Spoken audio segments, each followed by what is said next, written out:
Hi, welcome to WiseCat. Today let's have a look at how to make a automatically graded quiz in Moodle. So if we go to our course page here and turn editing on, we can add an activity or resource, and in there we'll see quiz. And I'm going to just name this one my first quiz. Why not? And I'll leave the description clear. As with everything in Moodle, we have buckets and buckets of options that we can go through. I'll just highlight a few of the more important ones. So timing of the quiz, when it opens and closes, this really sets the cutoffs for when students can actually start the quiz and by which time they must finish the quiz. If you set a closing date, be careful, because if a student starts, say, 2 minutes before the closing date, they have 2 minutes to complete the quiz and it will close. You can also set a time limit, which is actually pretty useful. You can say take 10 minutes to do the quiz. From whenever the student starts the quiz, 10 minutes is all they've got.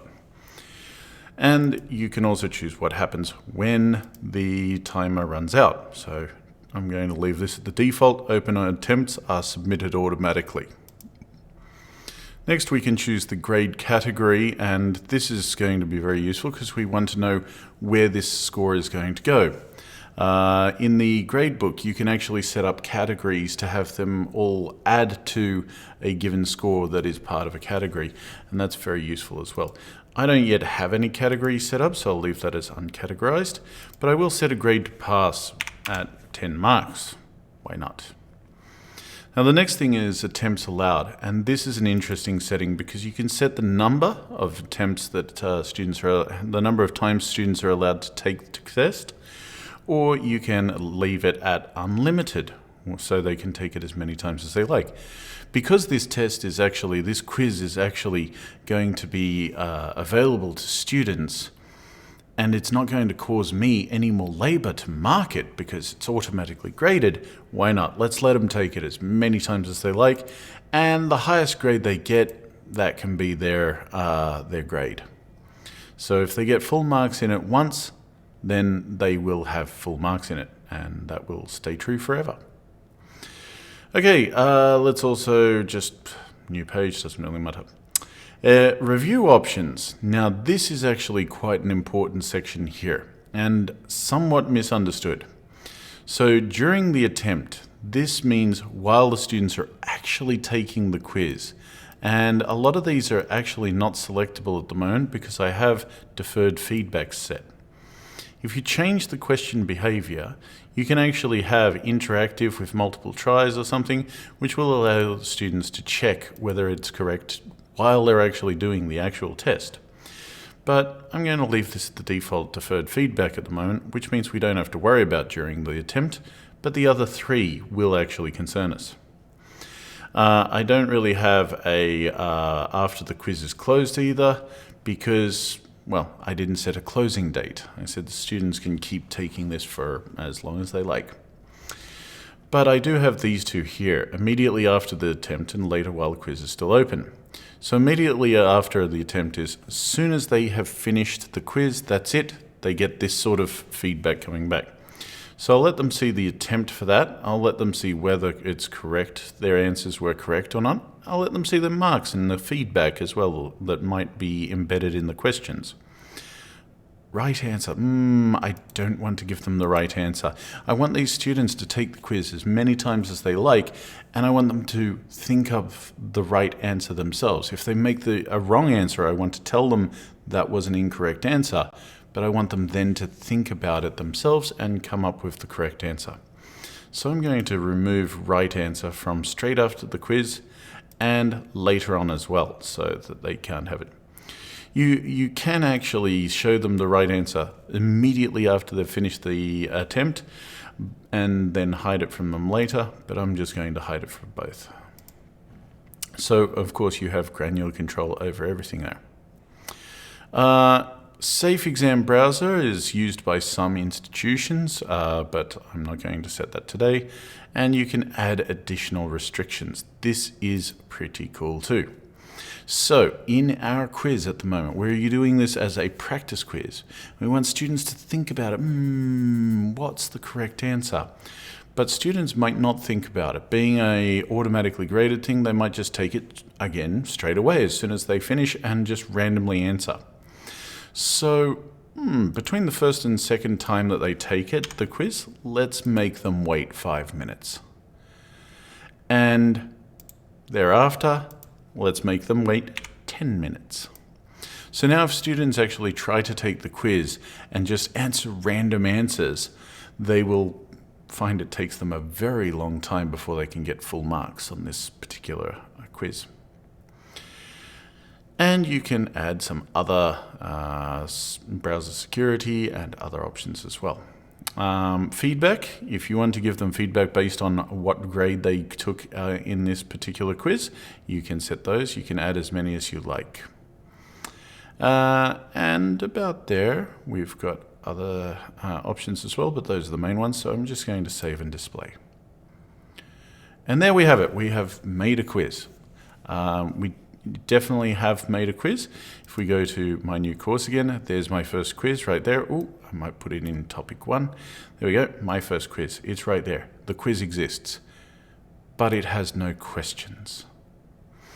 Indeed, it has no questions. So that's why we'll go to the edit quiz section here, and we can add questions directly from this interface.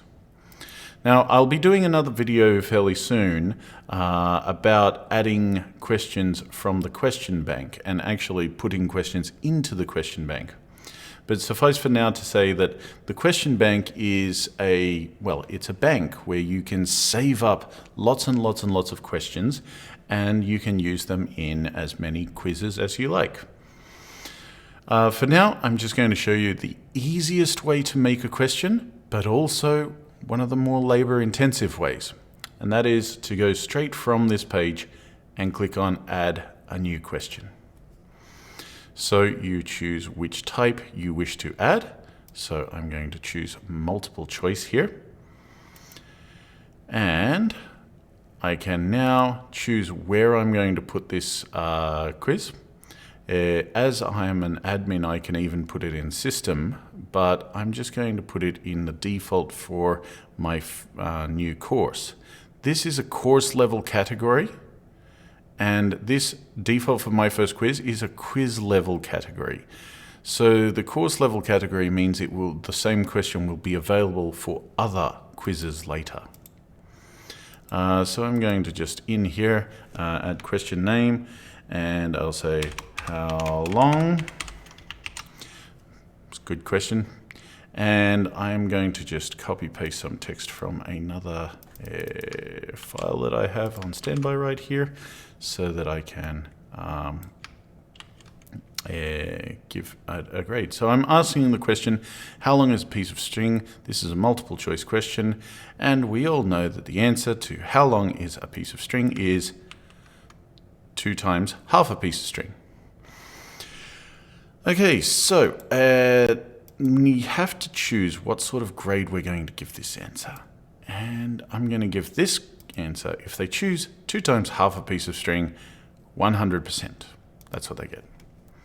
Now, I need also to have some distractors. So I'm going to say distractor 2 with no grade, none, grade of none, is going to be this long. And I will give for choice 3 that long. And for choice 4, so long.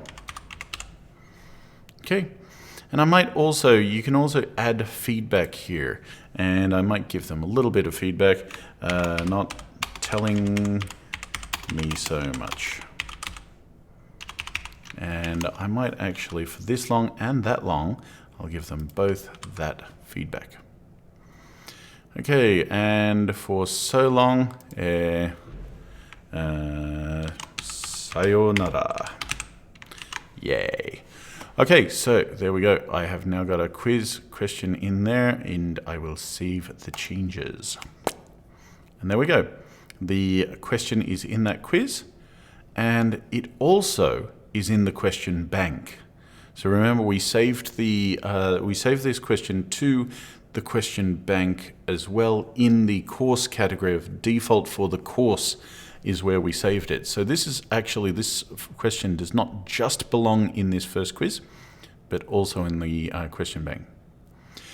And that's pretty much it. We now have a quiz that actually has a question in there. So we can start the attempt and preview it, and we can see there's my timer telling me that I've got 10 minutes left. And over here we can see the question, how long is a piece of string? So long, 2 times half a piece of string, that long, this long. And you'll notice that the options here are also shuffled. That's one thing that also happens in multiple choice questions by default. And so students can't just copy A, B, C, D off the person next to them, even if they have someone next to them, which I don't. They can select an option and click through to finish the quiz. And it grades them. We'll send the grade directly to the grade book. This time I got 100% because I knew the answer. Great. If I get an incorrect answer, if I choose so long or this long, I'll choose this long. And finish attempt, submit all and finish. Remember, I'm going to get that feedback.